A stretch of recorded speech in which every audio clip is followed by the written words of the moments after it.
Welcome back. You are listening to the home of forbidden romances. Prepare yourself, because tonight's story will leave you breathless. The porcelain vase didn't just break, it detonated against the marble wall, a violent explosion of Ming Dynasty blue and white shards that mirrored the sudden, catastrophic fracturing of Cassius's reality. Cassius Sterling, the ruthless patriarch of the Sterling Syndicate and a man whose whisper could collapse stock markets, stood amidst the wreckage of the penthouse bedroom, his chest heaving. In his trembling hand, usually steady enough to pull a trigger from 300 yards, he clutched a simple, leather-bound notebook. The room smelled of Julian, sandalwood, and old paper, but the silence was deafening. It was a tomb. The bed was made with military precision. The closet was open, revealing rows of expensive suits Cassius had bought him, all left behind. Julian hadn't taken the Patek Philippe watch. He hadn't taken the platinum card. He had taken nothing but his own jagged, failing heart. Cassius looked down at the notebook again, his vision blurring for the first time in a decade, the words on the final page searing into his retinas like a brand. It wasn't a suicide note, it was far worse. It was a list of things Julian wanted to do before his body shut down, a countdown Cassius hadn't even known was ticking. 3 days earlier, the chandeliers of the grand ballroom at the Sterling estate dripped with crystals the size of fists, casting refracted rainbows over the city's elite. To the untrained eye, it was a celebration of love. To the initiated, the engagement party of Cassius Sterling and Elena Vane, heiress to the rival Vane shipping empire, was a merger of nuclear proportions. It was a peace treaty signed in blood and diamonds. Julian stood in the periphery, blending into the velvet curtains. He was good at that, being invisible. He was Cassius's personal secretary, his right hand, his shadow. And for the last 5 years, in the quiet hours between midnight and dawn, he had been his lover. He adjusted his glasses, his fingers numb. A dull, throbbing pressure began at the base of his skull, the familiar warning sign. He reached into his pocket, fingering the small bottle of pills that rattled softly. The doctor had been blunt 2 weeks ago. Asterisk glioblastoma. Aggressive. Inoperable. 6 months, maybe less if the stress continues. Asterisk Julian hadn't told Cassius. How could he? Cassius was busy securing his legacy. The marriage to Elena was necessary to secure the eastern ports. Cassius had explained it logically, coldly, over a glass of scotch a month ago. It's a contract, Julian, Cassius had said, his eyes focused on a file, not on the man whose heart he was crushing. She gets the title. The public gets their fairy tale. I get the ports. You stay exactly where you are? By my side. Nothing changes. Nothing changes. The arrogance of it was breathtaking. Cassius thought Julian was a fixture, a piece of furniture that would remain bolted to the floor regardless of how the room was redecorated. Across the room, Cassius laughed, a rare, baritone sound, at something Elena whispered. She was beautiful, radiant in white silk. Julian felt a wave of nausea that had nothing to do with the tumor pressing against his frontal lobe. You look like you're attending a funeral, Julian. Julian stiffened, turning to see Marcus, Cassius's head of security, and one of the few who suspected the true nature of the relationship. Just a headache, Marcus, Julian lied, his voice raspy. Boss is looking for you, Marcus said, nodding toward the terrace. He wants the merger contracts reviewed before the toast. Of course. Julian navigated the sea of silk and expensive cologne, stepping out onto the terrace. The night air was cool, biting. Cassius stood by the stone railing, smoking a cigarette, his tuxedo jacket discarded on a chair. He looked like a fallen angel, beautiful, sharp, and dangerous. You're late, Cassius said without turning. The crowd is dense, sir. Cassius turned, his gray eyes narrowing. He stepped closer, invading Julian's personal space with the ease of ownership. He reached out, his thumb brushing Julian's cheekbone. You look pale. Are you eating? I'm fine, Cassius. Good. Because once this circus is over, I need you to book us a flight to the private island.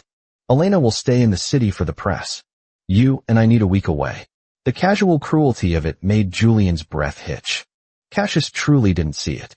He didn't see that he was asking Julian to be the mistress, the dirty secret hidden away while his wife basked in the light. Cassius, Julian started, his voice trembling slightly. About the arrangement. Cassius's eyes hardened instantly. The tenderness vanished, replaced by the warlord. We discussed this. The marriage is politics. You are essential. Do not make me repeat myself, Julian. I don't share what is mine, but I do what is necessary to keep my empire. And you are part of that empire. Part of the empire, not a partner. Not a lover. A possession. A useful asset. I understand, Julian whispered. He understood perfectly. He understood that if he stayed, he would die watching the man he loved belong to someone else. He would wither away in the shadows, coughing up blood into handkerchiefs while Cassius played husband to Elena. Good. Cassius leaned in, stealing a kiss that was bruising, possessive, claiming. Go inside. Fix your tie. You represent me. Julian watched him walk back into the light. The pressure in his head spiked, a blinding lance of pain. He gripped the stone railing, gasping. He wouldn't spend his last months like this. He wouldn't be the skeleton in Cassius's closet. The day of departure, the preparation was meticulous. Julian was efficient. It was why Cassius valued him. He organized the files for the next quarter. He pre-ordered Cassius's favorite wines for the next year. He drafted the apology letters for the meetings Cassius would miss during the honeymoon. And then, he wrote the list. He sat at the small mahogany desk in the guest room he ostensibly occupied, the pen hovering over the cream-colored notebook. He didn't want to leave a letter of accusation. He didn't want his last words to be bitter. He wanted to leave something that proved he had existed as a human being, not just a shadow. He wrote until his hand cramped. He wrote until the sun began to bleed through the curtains. When he finished, he placed the notebook in the center of the desk. He placed his company phone next to it. He placed the key to the penthouse on top of the phone. He picked up a single duffel bag. It contained 2 changes of clothes, his medication, and a photograph of him and Cassius from 5 years ago, before the empire, before the money, when they were just 2 young men trying to survive the underground. He walked out of the penthouse at 4 a.m. The elevator ride down felt like a descent into the underworld, but when the doors opened to the lobby, the air smelled like freedom. The snap Cassius didn't notice until noon. He had woken up hungover from the engagement after-party, expecting Julian to be there with coffee and aspirin. When the coffee didn't come, he was annoyed. When Julian didn't answer his internal line, he was irritated. When he walked into Julian's office and found it empty, a cold seed of unease planted itself in his gut. "Marcus," he roared. The security chief appeared instantly.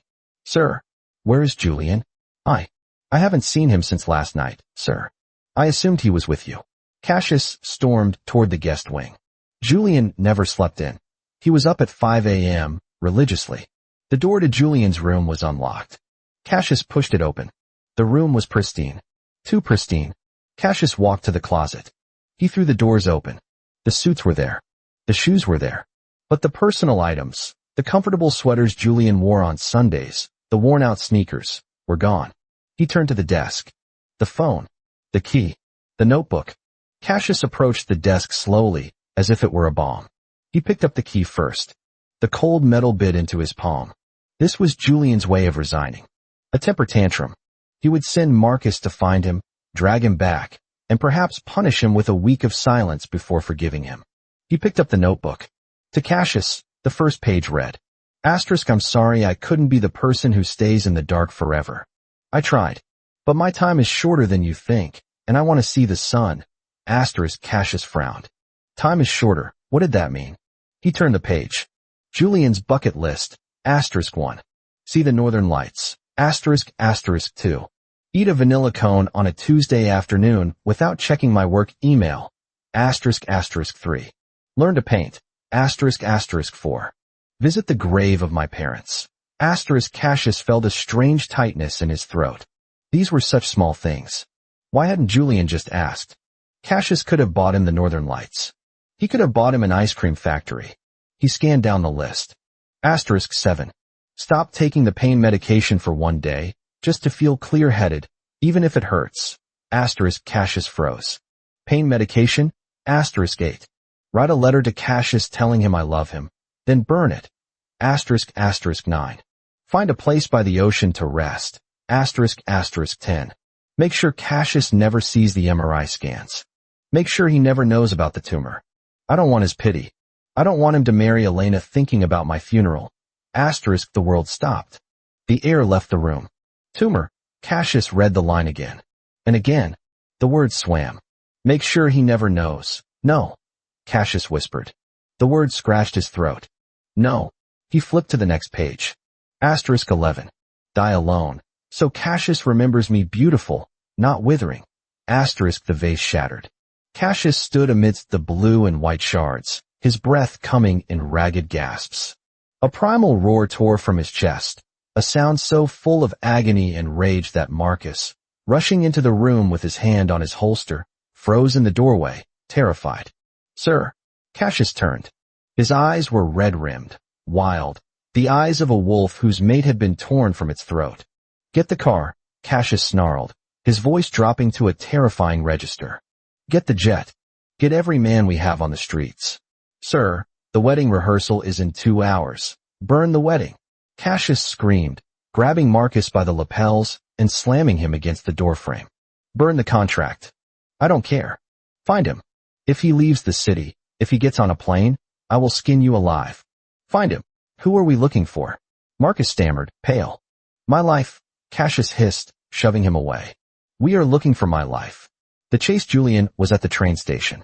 He had chosen a train because it was slower. He wanted to see the countryside. He was sitting on a wooden bench, clutching his ticket to a small coastal town in the north. His head pounded rhythmically, a drumbeat of mortality. He checked his watch. 10 minutes to departure. He felt a vibration in the floor. Not a train. Screeching tires. It was distant at first, then closer. The sound of chaos. He looked up. Through the glass doors of the station entrance, he saw a fleet of black SUVs tear onto the sidewalk, sending pedestrians scattering. Julian's heart stopped. Men in black suits poured out of the cars like oil spilling. They weren't police. They were sterling men. And in the center of them, sprinting, actually sprinting, was Cassius. Cassius never ran. Cassius glided. But here he was, his tie gone, his shirt unbuttoned, his face a mask of desperate terror. Julian. The shout echoed through the cavernous station, turning hundreds of heads. Julian stood up, panic seizing him. He grabbed his bag. He couldn't let Cassius see him. Not now. Not when he had already said goodbye in his heart. He turned toward the platform gates. Stop him, Cassius roared. Shut down the station. Nobody leaves. 2 security guards moved to intercept Julian, but they hesitated as the sterling men overwhelmed the turnstiles. Julian fumbled with his ticket, his hands shaking so badly he dropped it. Julian, don't you dare. He heard the footsteps behind him. Heavy. Fast. He spun around just as Cassius crashed into him. It wasn't a tackle. It was an embrace so violent it knocked the wind out of him. Cassius wrapped his arms around Julian, burying his face in Julian's neck, shaking uncontrollably. You idiot, Cassius sobbed. The sound was broken, wet. You absolute idiot. Cassius, let me go, Julian pleaded, though he didn't fight the embrace. He was too weak. You have a rehearsal. You have Elena. Cassius pulled back, gripping Julian's shoulders. His eyes were wild, searching Julian's face as if memorizing a map. Elena? You think I care about Elena? You think I care about the ports? It's the Empire, Julian whispered. You said, to hell with the Empire. Cassius shouted, and the station went silent. The great Cassius Sterling, cursing his own legacy. I built it for power. But what is power if I'm ruling a graveyard? You have a tumor? You have a goddamn brain tumor, and you decided to leave me a list. Julian flinched. I didn't want to be a burden. I didn't want you to watch me die. You don't get to decide that. Cassius shook him, tears streaming down his face, unashamed. You don't get to decide when our story ends. You belong to me, Julian. Even in sickness. Even in death. If you go to hell, I am coming down there to drag you back. Cassius, it's inoperable. Nothing is inoperable for me.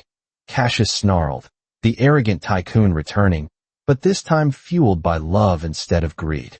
I will buy the hospital. I will buy the research labs. I will fly in every neurosurgeon from Zurich to Tokyo. I will bankrupt the Vane family and the Sterling family if that's what it costs to buy you 1 more year, 1 more month. Why? Julian asked, tears finally spilling over. Why destroy everything? Cassius pulled him close again, pressing his forehead against Julian's feverish one. Because you were item number 1 on my bucket list, Julian. You. Just you. And I never wrote it down because I thought I had forever. The aftermath, the wedding was cancelled. The fallout was nuclear. The Vane family declared war. The stock of Sterling Industries plummeted 40% in a single day. Cassius didn't look at the stock ticker once.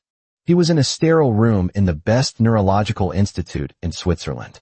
He was sitting in an uncomfortable chair, holding Julian's hand as the anesthesia took hold. Dr. Eris says the new experimental protocol shows promise, Cassius said softly, rubbing his thumb over Julian's knuckles. Julian looked at him. Cassius looked tired. He had lost weight. He hadn't shaved. He looked nothing like the king of the underworld, and everything like a man in love. And if it doesn't work? Julian asked drowsily. Then we do the list, Cassius said. We do every single thing on that list. I'll buy you the ice cream. We'll go to the Northern Lights. I'll carry you to the cliffs. And the marriage? I'm already married, Cassius said, lifting Julian's hand to kiss the ring finger where a simple, silver band now rested. I married my soulmate in a train station. Julian smiled, his eyes fluttering shut. Okay. Cassius watched him sleep. The road ahead was bloody. The Vane family was coming for blood. The surgery was risky. The survival rate was low. But as Cassius looked at the sleeping face of the man who had almost slipped through his fingers, he knew one thing. He would burn the world to ash just to keep Julian warm. Rest now, Cassius whispered into the quiet room. The wolf is guarding you. Nothing gets past me. And that is how the emperor of the underworld fell to his knees for the one soul he almost sold. If you want to see Cassius burn the world for Julian, destroy that like button. And tell me in the comments, would you forgive a lover who kept you as a secret while marrying for power, even if they did it to protect you? I'll be reading your answers. Subscribe for the next chapter. Until then.